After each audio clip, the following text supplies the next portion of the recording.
ഇപ്പോൾ ഉമേഷ് ചേരുന്നുണ്ട്.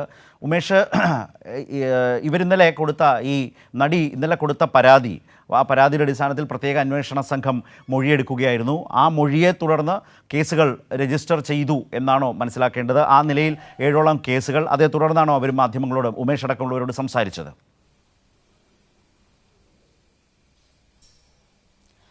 അതെ ശരത്ത്, ഇന്നലെ 7 പേർക്കെതിരെ ഉള്ള പരാതിയാണ് ഈ നടി നൽകിയത്. ആരോപണം ഉന്നയിച്ചത് നേരത്തെ. അതുമായി ബന്ധപ്പെട്ട് പ്രത്യേക അന്വേഷണ സംഘം ഇവരുടെ മൊഴി, വിശദമായ മൊഴി ഇന്നലെ പകൽ മുതൽ രാത്രി വരെ നീളുന്ന ഒരു നടപടിക്രമമായിരുന്നു. ഏതാണ്ട് 10 മണിക്കൂറിലധികം സമയം ചെലവഴിച്ച് തന്നെ വളരെ വിശദമായി അവരുടെ മൊഴി രേഖപ്പെടുത്തി. ആ മൊഴി പരിശോധിച്ച ശേഷം ഇന്നലെ ഈ ആരോപണ വിധേയർക്ക് എല്ലാവർക്കുമെതിരെ കേസെടുത്തിട്ടുണ്ട് എന്നുള്ളതാണ് ഏറ്റവും പ്രധാനപ്പെട്ട കാര്യം. 7 പേർക്കെതിരെയാണ് ഇവർ പരാതി നൽകിയത്. അതിൽ 4 പ്രമുഖ നടന്മാരുണ്ട്, സിനിമാ മേഖലയുമായി ബന്ധപ്പെട്ട മറ്റ് 2 പേർ, ഒപ്പം കോൺഗ്രസ് നേതാവ് അഡ്വക്കേറ്റ് വി എസ് ചന്ദ്രശേഖരനെതിരെ കൊച്ചി സെൻട്രൽ പോലീസാണ് കേസെടുത്തത്. ബലാത്സംഗം, ഗൂഢാലോചന അടക്കമുള്ള കുറ്റങ്ങൾ ചുമത്തിയാണ് ചന്ദ്രശേഖരനെതിരെ കേസെടുത്തത്. എന്താണ് ചന്ദ്രശേഖരനെതിരെ ഉന്നയിച്ച ആരോപണം എന്നൊക്കെ അല്പം മുമ്പ് നടി തന്നെ നമ്മളോട് വിശദീകരിക്കുകയും ചെയ്തു. 2009 അതുമായി ബന്ധപ്പെട്ട അനുഭവം ഉണ്ടായത്. അന്ന് ഒരു സിനിമയുടെ ലൊക്കേഷനിലേക്ക് കൂട്ടിക്കൊണ്ടുപോകാമെന്ന് പറഞ്ഞ്, ആ സിനിമയുടെ നിർമ്മാതാവ് കൂടിയായിരുന്നു ചന്ദ്രശേഖരൻ, ആ ലൊക്കേഷനിലേക്ക് കൂട്ടിക്കൊണ്ടുപോകാം എന്ന് പറഞ്ഞ് ആ സിനിമയുടെ തന്നെ ഒരു സമ്പന്നരായ പ്രൊഡ്യൂസർക്ക് അദ്ദേഹത്തിന് വേണ്ടി കാഴ്ചവെക്കുകയായിരുന്നു എന്നുള്ളതായിരുന്നു നടിയുടെ പരാതി. അക്കാര്യങ്ങളെല്ലാം ഇന്നലെ വിശദമായി അന്വേഷണ സംഘത്തിന് മുമ്പാകെ മൊഴിയായി നൽകുകയും ആ മൊഴി പരിശോധിച്ച ശേഷം ബലാത്സംഗം, ഗൂഢാലോചന അടക്കമുള്ള കുറ്റങ്ങൾ ചുമത്തിയാണ് അഡ്വക്കേറ്റ് വി എസ് ചന്ദ്രശേഖരനെതിരെ സെൻട്രൽ പോലീസ് കേസെടുത്തത്. ഇതുകൂടാതെ മുകേഷ് MLA-ക്കെതിരെയും കേസെടുത്തിട്ടുണ്ട്. മരട് പോലീസാണ് മുകേഷ് MLA-ക്കെതിരെ കേസെടുത്തത്. അതും സമാനമായ രീതിയിൽ ഏതാണ്ട് 2009-2010 ആ കാലഘട്ടങ്ങളിലാണ് ഒരു സിനിമയുടെ സെറ്റിൽ വെച്ച് മുകേഷ് MLA തന്നോട് മോശമായി പെരുമാറി എന്നാണ് പറഞ്ഞത്. അതുമായി ബന്ധപ്പെട്ട് ഉള്ള പരാതിയിലാണ് മുകേഷ് MLA-ക്കെതിരെ കേസെടുത്തത്. ഇതുകൂടാതെ ഇടവേള ബാബുവിനെതിരെയും. ഉമേഷ്, മറ്റുള്ളതിലേക്ക് വരുന്നതിന് മുമ്പ്, കാരണം ഇതേക്കുറിച്ച് ഫേസ്ബുക്കിലൂടെ പ്രതികരിച്ച ഒരാളും മുകേഷാണ്. അദ്ദേഹം അതിനുശേഷം സംഭവിച്ച പല കാര്യങ്ങളും പറയുന്നുണ്ട്. ഇവർക്കെതിരെ പരാതി ഉന്നയിച്ചിട്ടുണ്ട്, അതിൻ്റെ തെളിവുണ്ട് എന്ന് പറഞ്ഞു. മാധ്യമങ്ങളുമായി സംസാരിച്ച ഘട്ടത്തിൽ ഏതെങ്കിലും അതേക്കുറിച്ച് അവർ സംസാരിച്ചിട്ടുണ്ടോ? ആ നിലയിൽ ആരെങ്കിലും ചോദിച്ചോ?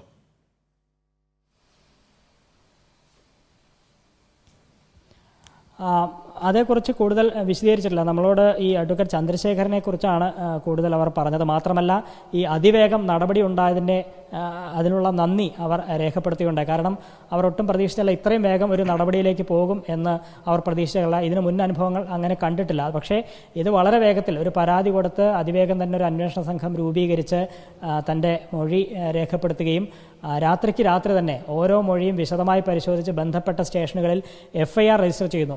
ഈ IPS ഉദ്യോഗസ്ഥരെല്ലാം വളരെ നന്നായി തന്നെയാണ് തന്നോട് പെരുമാറിയിട്ടുള്ളത്. ഇത്രയും വേഗത്തിലൊരു നടപടി ഉണ്ടാകുമ്പോൾ ഇനി തുടർന്നും തനിക്ക് നീതി ലഭിക്കും എന്നൊരു പ്രതീക്ഷയാണ് ഉള്ളത് എന്നവർ പറയുകയുണ്ടായി. അതിന് ഈ സർക്കാരിന് അവർ നന്ദി പറയുകയുണ്ടായി. അങ്ങനെ ഓരോ പരാതിയും പരിശോധിച്ച് തനിക്ക് വർഷങ്ങൾക്ക് മുമ്പ് നടന്ന സംഭവങ്ങളാണെങ്കിലും ഇതുമായി ബന്ധപ്പെട്ട തെളിവുകളൊക്കെ അന്വേഷണ സംഘത്തിന് കൈമാറിയിട്ടുണ്ട് എന്നാണ് നടി പറഞ്ഞത്. സ്വാഭാവികമായും വർഷങ്ങൾക്ക് മുമ്പുള്ള സംഭവമായതുകൊണ്ട് തന്നെ അവർക്കത് പരിശോധിക്കാൻ ഏതാനും സമയം വേണ്ടിവരും. അതുകൊണ്ട് പെട്ടെന്നൊരു നടപടി എന്നൊന്നും അവരും അങ്ങനെ പ്രതീക്ഷിക്കുന്നില്ല. പക്ഷേ ഇതെല്ലാം വിശദമായി പരിശോധിച്ച് ഇപ്പോൾ FIR എങ്ങനെയാണോ ഇട്ടത് അതുപോലെ തന്നെ മൊഴി പരിശോധിച്ച് അത് സത്യമാണെന്ന് പോലീസിന് ബോധ്യപ്പെടുകയും അതുമായി ബന്ധപ്പെട്ട തുടർ നടപടികളിലേക്ക് അന്വേഷണ സംഘം കടക്കും എന്ന ശുഭപ്രതീക്ഷയാണ് അവർ പങ്കുവച്ചത്. ഈ പറയുന്ന എല്ലാവർക്കുമെതിരെ 7 പേർക്കെതിരെ അവർ ആരോപണം ഉന്നയിച്ചു. ആ 7 പേരുടെയും 7 പേർക്കെതിരെയുമുള്ള മൊഴി വിശദമായി പരിശോധിച്ച് ഇന്നലെ രാത്രി തന്നെ പലയിടങ്ങളിലായി പല സ്റ്റേഷനുകളിലായി FIR രജിസ്റ്റർ ചെയ്ത് അതിവേഗം ഒരു നടപടിയിലേക്ക് പോയതിൻ്റെ അതിൽ വളരെ നന്ദിയുണ്ട് എന്നാണ് ഇപ്പോൾ ഈ നടി നമ്മളോടടക്കം എല്ലാവരോടും പ്രതികരിച്ചത്. ഉമേഷ്, ഈ കേസുകൾ ഏതൊക്കെ സ്റ്റേഷനിലാണ് എന്ന് അറിയാനായിട്ടുണ്ടോ? ഇപ്പോൾ മുകേഷിനെതിരായിട്ടുള്ള കേസെടുത്തിരിക്കുന്നത് മരട് പോലീസ് സ്റ്റേഷനിലാണെന്ന് സൂചിപ്പിച്ചു. മണിയമ്പിള്ള രാജുവിനെതിരെ എവിടെയാണ്? അതുപോലെ ചന്ദ്രശേഖരനെതിരെ, കോൺഗ്രസ് നേതാവ് ചന്ദ്രശേഖരനെതിരായിട്ടുള്ള കേസ് എവിടെയാണ്? അതുപോലെ ഇടവേള ബാബു, ജയസൂര്യ, ഇവർക്കൊക്കെ എതിരെയുള്ള കേസ് ഏത് സ്റ്റേഷനിലാണ് എടുത്തിട്ടുള്ളത്? നടപടിക്രമം അനുസരിച്ച് ആ കേസുകൾ പിന്നീട് അതാത് സ്റ്റേഷനുകളിൽ നിന്ന് പ്രത്യേക അന്വേഷണ സംഘത്തിന് കൈമാറും. ഈ മൊഴി വളരെ വിശദമായി രേഖപ്പെടുത്തുന്നത് ഈ IPS ഉദ്യോഗസ്ഥരടങ്ങിയ സംഘമാണ്, പ്രത്യേക അന്വേഷണ സംഘമാണ്. അതിനുശേഷം വ്യത്യസ്ത സ്റ്റേഷനുകളിലാണ് കേസ് രജിസ്റ്റർ ചെയ്യുന്നത്. അതിനുശേഷം ഇത് വീണ്ടും ഈ കേസുകൾ സംഘത്തിന് കൈമാറും. നടപടിക്രമം ആ രൂപത്തിലാണ്. ഇന്നലെ DIG അജിത ബീഗം അക്കാര്യം സൂചിപ്പിക്കുകയും ചെയ്തു. അപ്പോൾ ഇവർക്കൊക്കെ എതിരായിട്ടുള്ള കേസുകൾ ഏതൊക്കെ സ്റ്റേഷനിലാണെന്ന് അറിവായിട്ടുണ്ടോ മറ്റുള്ളവർക്കെതിരെ? ഉണ്ട് ശരത്ത്. ഇന്നലെ ഈ വിശദമായ മൊഴി രേഖപ്പെടുത്തിയ ശേഷം പ്രത്യേക സംഘമാണത് അന്വേഷിക്കുന്നതെങ്കിലും ബന്ധപ്പെട്ട പോലീസ് സ്റ്റേഷനുകളിലാണ് ഇത് രജിസ്റ്റർ ചെയ്തിരിക്കുന്നത്. ഇതിൽ ഈ 7 പേർക്കെതിരെയുള്ള പരാതികളിൽ 6 പരാതികളിൽ FIR രജിസ്റ്റർ ചെയ്തിരിക്കുന്നത് എറണാകുളം ജില്ലയിലും ഒരു FIR ഉള്ളത് തിരുവനന്തപുരം ജില്ലയിലുമാണ്. അത് തിരുവനന്തപുരം ജില്ലയിൽ FIR രജിസ്റ്റർ ചെയ്തത് നടൻ ജയസൂര്യക്കെതിരായ പരാതിയിലാണ്. അത് സെക്രട്ടേറിയറ്റ് പരിസരത്ത് വെച്ചാണ് ഇത്തരത്തിലൊരു ലൈംഗികാതിക്രമം ഉണ്ടായതായി നടി പരാതി പറഞ്ഞത്. ആ പരാതി പരിശോധിച്ച് ജയസൂര്യക്കെതിരെ തിരുവനന്തപുരം കന്റോൺമെൻറ്റ് പോലീസാണ് അവിടെ കേസ് രജിസ്റ്റർ ചെയ്തത്. മറ്റ് 6 കേസുകളും എറണാകുളത്ത് വിവിധ സ്റ്റേഷനുകളിൽ. അതിൽ കോൺഗ്രസ് നേതാവും ലോയേഴ്സ് കോൺഗ്രസ് മുൻ സംസ്ഥാന പ്രസിഡന്റുമായ അഡ്വക്കേറ്റ് VS ചന്ദ്രശേഖരൻ, ഇദ്ദേഹത്തിനെതിരെ ഉള്ള പരാതിയുടെ അടിസ്ഥാനത്തിൽ കേസ് രജിസ്റ്റർ ചെയ്തിട്ടുള്ളത് കൊച്ചി സെൻട്രൽ പോലീസാണ് കേസ് രജിസ്റ്റർ ചെയ്തിട്ടുള്ളത്. ബലാത്സംഗം, ഗൂഢാലോചന അടക്കമുള്ള കുറ്റങ്ങൾ ചുമത്തിയാണ് സെൻട്രൽ പോലീസ് ചന്ദ്രശേഖരനെതിരെ കേസ് ചുമത്തിയിരിക്കുന്നത്. മുകേഷ് MLAക്കെതിരെയുള്ള പരാതിയിൽ കേസ് രജിസ്റ്റർ ചെയ്തിട്ടുള്ളത് മരട് പോലീസ് സ്റ്റേഷൻ പരിധിയിലാണ്. കാരണം വൈറ്റിലയിലെ ഒരു വീട്ടിൽ വെച്ച് അത്തരത്തിലൊരു പീഡനശ്രമം, അത്തരത്തിലുള്ള ലൈംഗികാതിക്രമം ഉണ്ടായി എന്നുള്ളതായിരുന്നു നടിയുടെ പരാതി. ആ വൈറ്റില സ്ഥിതി ചെയ്യുന്നത് മരട് പോലീസ് സ്റ്റേഷൻ പരിധിയിലായതുകൊണ്ട് തന്നെ മരട് പോലീസ് സ്റ്റേഷനിലാണ് മുകേഷ് MLAക്കെതിരെയുള്ള FIR രജിസ്റ്റർ ചെയ്തിരിക്കുന്നത്. സ്ത്രീത്വത്തെ അപമാനിക്കലും തടഞ്ഞു വെക്കലും അടക്കമുള്ള വകുപ്പുകളാണ് മുകേഷിനെതിരെ പോലീസ് ചുമത്തിയിരിക്കുന്നത്. ഒപ്പം ഇടവേള ബാബുവിനെതിരെയുള്ള കേസ് രജിസ്റ്റർ ചെയ്തിരിക്കുന്നത് കൊച്ചി നോർത്ത് പോലീസാണ്.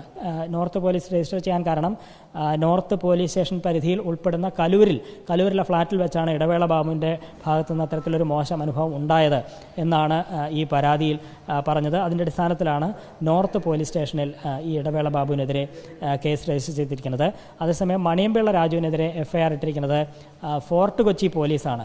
ഫോർട്ട് കൊച്ചിയിലുള്ള ഒരു ഹോട്ടൽ മുറിയിലേക്ക് താൻ വരും എന്നൊക്കെ പറഞ്ഞ് ഭീഷണിപ്പെടുത്തുകയും അവിടെ വെച്ച് മോശമായി പെരുമാറി എന്നുള്ളതായിരുന്നു മണിയമ്പിള്ള രാജുവിനെതിരെയുള്ള ആരോപണം. അതിൻ്റെ അടിസ്ഥാനത്തിൽ ഫോർട്ട് കൊച്ചി പോലീസ് സ്റ്റേഷനിലാണ് മണിയമ്പിള്ള രാജുവിനെതിരായുള്ള FIR രജിസ്റ്റർ ചെയ്തിരിക്കുന്നത്. ഇതുകൂടാതെ 2 പ്രൊഡക്ഷൻ കൺട്രോളർമാരുണ്ട്. അവർ നോബിൾ, വിച്ചു, ഈ 2 പേർ. ഇതിൽ നോബിളിനെതിരെയുള്ള FIR രജിസ്റ്റർ ചെയ്തിരിക്കുന്നത് പാലാരിവട്ടം പോലീസും വിച്ചുവിനെതിരായ FIR രജിസ്റ്റർ ചെയ്തിരിക്കുന്നത് നെടുമ്പാശ്ശേരി പോലീസുമാണ്.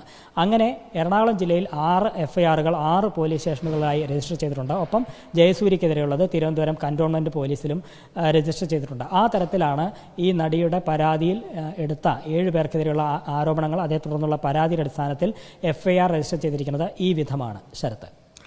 ഉമേഷ്, ഇതിൽ ഈ പരാതികളിലൊക്കെ പറയുന്ന കേസിനാസ്പദമായ സംഭവം നടന്നത് ഏതു വർഷങ്ങളിലാണ്?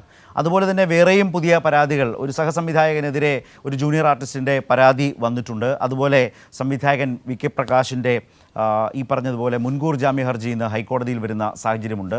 അതുപോലെ ഇന്നലത്തേതിൻ്റെ തുടർച്ചയിൽ തന്നെ പ്രത്യേക അന്വേഷണ സംഘം സ്വാഭാവികമായും തുടർ നടപടികളിലേക്ക് ഇന്ന് കടക്കുമല്ലോ. അതുപോലെ സിദ്ദിഖിനെതിരെ പരാതി കൊടുത്ത യുവതി നടിയുടെ രഹസ്യമൊഴി ഇന്ന് കോടതിയിൽ രേഖപ്പെടുത്തും എന്നതുപോലുള്ള നടപടികളും ഉണ്ടല്ലോ.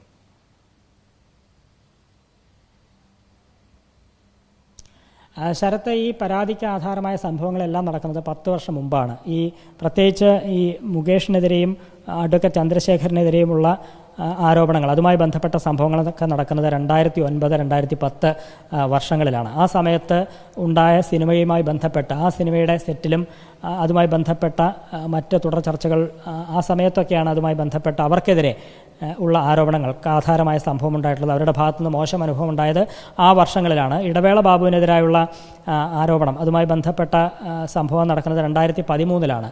അത് അമ്മയിൽ അംഗത്വം ലഭിക്കാനായി ഫോം ഒപ്പിടാൻ വേണ്ടി ഈ ഇടവേള ബാബുവിൻ്റെ ഫ്ലാറ്റിലേക്ക് വിളിച്ചു വരുത്തി അവിടെ വെച്ച് മോശമായി പെരുമാറി എന്നുള്ളതായിരുന്നു. അപ്പോൾ ഇതെല്ലാം 2009, 2010, 2013 ആ വർഷങ്ങളിലാണ് ഇവർക്കെതിരെയുള്ള ഈ ആരോപണങ്ങൾക്ക് ആധാരമായ സംഭവങ്ങളെല്ലാം നടക്കുന്നത്. 10 വർഷം മുമ്പാണ് എന്നുള്ളതാണ് ഏറ്റവും പ്രധാനപ്പെട്ട കാര്യം.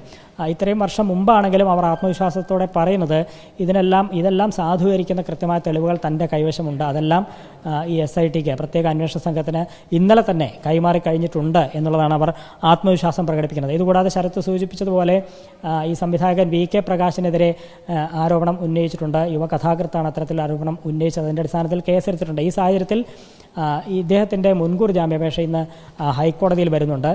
VK പ്രകാശ് അദ്ദേഹം ചൂണ്ടിക്കാട്ടുന്നത് ഈ ആരോപണം ഉന്നയിച്ച ആൾ ഇവർക്ക് ക്രിമിനൽ പശ്ചാത്തലമുണ്ട്, പ്രത്യേകിച്ച് ഹണി ട്രാപ്പ് കേസിലടക്കം പ്രതിയാണ്, അത്തരത്തിലൊരു പശ്ചാത്തലമുണ്ട്. അത് DGPക്ക് അതുമായി ബന്ധപ്പെട്ട് പരാതി നൽകിയിട്ടുണ്ട്.